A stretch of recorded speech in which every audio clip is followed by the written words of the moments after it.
Bom dia. Atrapalha essa luz? Vocês atrapalha. Mas ó, não é pra dormir, entendeu? Atrapalha pra ver a palestra? Sim. Você quer se apresentar? Tá bom. Bom, eu não tenho muito o que dizer, eu sou pedagoga, trabalho como professora, também já trabalhei bastante, hoje trabalho na direção de uma escola, trabalho com moçada como vocês e espero poder contribuir um pouquinho com a reflexão sobre esse assunto. Eu vou tentar não ser muito chata, mas o tema é muito sério, não é brincadeira. Então não dá pra gente brincar muito, tá bom? Pode apagar, eu acho. Então, Só ver se eu acerto. Opa, maravilha. Bom, o bullying, acho que todo mundo já ouviu falar um pouquinho, então eu queria ouvir de vocês, assim. Alguém sabe explicar qual é a origem, como se define, como se enfrentaram? Vocês sabem alguma coisa sobre bullying? Aí fala mais alto. A origem vem Estão ouvindo a colega?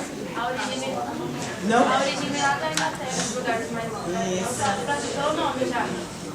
Como se define é a parte que você tá imaginando com uma pessoa, xingando. Isso. Como enfrentar, tem vários modos. É bem isso mesmo. A palavra bullying é uma palavra que vem de origem inglesa, está relacionada com agressão, com xingamento, com ofensa. E enfrentar tem vários modos, é isso mesmo. Alguém mais quer contribuir com alguma ideia sobre isso? Pode passar por aqui. Alô? Melhora? Então tá bom. Então é isso mesmo, a palavra bullying é uma palavra de origem inglesa, mas ela foi incorporada no vocabulário de todos os países, porque é uma situação que é comum em todas as escolas, em todo o mundo, e tem a ver com valentão, com a ideia de valentão, de brigão, bullying, tá? O bullying, ele se caracteriza por ser uma relação de violência, de agressão verbal ou física, intencional, ou seja, eu faço de propósito, contra uma vítima que como eu posso dizer, mais fraca, que não consegue romper com esse ciclo de agressão. Ela é baseada numa relação desigual de poder. Então é um grupo ou uma pessoa que pratica um ato de violência física ou moral, verbal, contra uma outra pessoa ou um pequeno outro grupo que não consegue se posicionar contra isso. Recebe essa violência, mas não reage. Essa é a principal característica do bullying. Então, nem tudo que a gente vive na escola de violência é bullying. O bullying tem essa característica principal, de estar um agressor intencional e uma vítima mais fraca em relação a essa situação. Mas quando eu xingo alguém e o outro responde, quando eu provoco alguém e o outro responde, quando eu bato em alguém e o outro também bate em mim, não é bullying, porque o outro reage, mas é violência também. Então a escola, ela não tem só um tipo de violência, ela tem vários tipos de violência, tá bom? Infelizmente. Mas eu vou falar um pouquinho mais sobre o bullying e depois ampliar para a discussão sobre a violência, tá bom? O bullying, ele não tem uma característica de conflito, porque onde há conflito, há duas opiniões, há duas pessoas agindo contra uma ideia, se debatendo, brigando por uma questão, mas os dois reagem. O bullying não tem essa situação de conflito, só tem a de recepção de violência, né? Conflito não é ruim.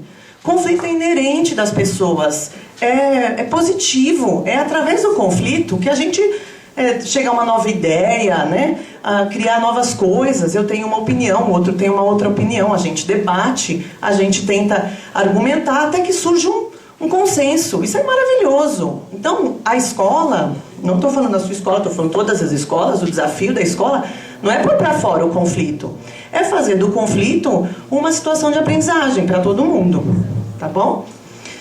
Então, ele pode ser positivo, ele leva ideias novas.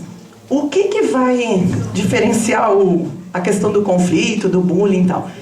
Como eu lido com o conflito Dependendo de como eu lido com o conflito, eu mostro uma elaboração intelectual superior. Quanto mais maduro, mais elaborado cognitivamente a forma como eu lido com o conflito, mais sofisticação intelectual eu tenho. Então isso é uma sacada boa. Quando vocês tiverem um problema assim, com alguém que está sendo agressivo, mal educado, xingando, ofendendo, se você corresponder nesse mesmo nível, você está tendo uma sofisticação intelectual bem primária. Quanto mais elaborado, quanto mais argumentado, no diálogo eu consigo resolver uma situação, mais desenvolvimento intelectual eu tenho. Isso é comprovado, tá bom? Então a gente precisa exercitar. Isso não é uma coisa que a gente sabe fazer, de que nasce sabendo. A criança pequena, o que ela faz quando ela tem uma situação de conflito? Ela morde, ela bate, ela puxa o cabelo, né? Por quê? Porque ela não tem uma sofisticação intelectual ainda muito desenvolvida. Ela vai desenvolvendo. Gradualmente a gente vai incorporando outras formas de resolver conflito. Quanto mais aprimorado for, melhor, né? Então vamos lá, próximo. E quando a gente consegue transformar uma situação de conflito numa situação de aprendizagem, uma situação educativa, é o oposto da violência, né? Quando eu resolvo uma situação de conflito com violência, eu estou agindo de uma forma extremamente primitiva. Primitiva do ponto de vista intelectual, né? Assim, com poucas elaborações mentais. Mas quando eu ajo com paciência, com debate, busco a ajuda de outras pessoas que possam fazer uma intervenção, eu estou agindo com uma sofisticação intelectual cada vez melhor, né? O desenvolvimento moral, quer dizer, conflito é normal. Como eu lido com o conflito vai depender também de como eu aprendi, como estão me ensinando, e vai depender da questão da idade. Então, assim, uma criança, ela vai ter um desenvolvimento moral inicial. Espera-se que um adolescente tenha um desenvolvimento moral muito mais já desenvolvido do que uma criança. Então ele saiba resolver umas situações de forma muito melhor. O desenvolvimento moral, ele começa lá na infância e vai a vida inteira. Ninguém está pronto. Pronto, acabou. Estou totalmente pronta, não lido mais com nenhum problema sem que haja conflito. Não, é normal, é uma aprendizagem. Todo dia, a vida inteira, a gente vai lidando com situações e vai desenvolvendo nossa moralidade, né? Dependendo das regras, dos grupos que eu frequento. É uma aprendizagem para todo mundo. Claro, se o adolescente está com dificuldade de lidar com o conflito, ele vai buscar ajuda no quê? No adulto. Porque, teoricamente, o adulto já tem que ter mais elaboração intelectual para lidar com o conflito do que o adolescente. E assim sucessivamente, né? Então, por exemplo, numa tribo indígena, por isso que tem tanto respeito aos mais velhos, aos idosos, porque eles já passaram por tanto, eles têm uma elaboração para conflito, para convivência, muito melhor do que um adulto mais jovem, um adolescente e uma criança. Tá bom? Espera um minutinho.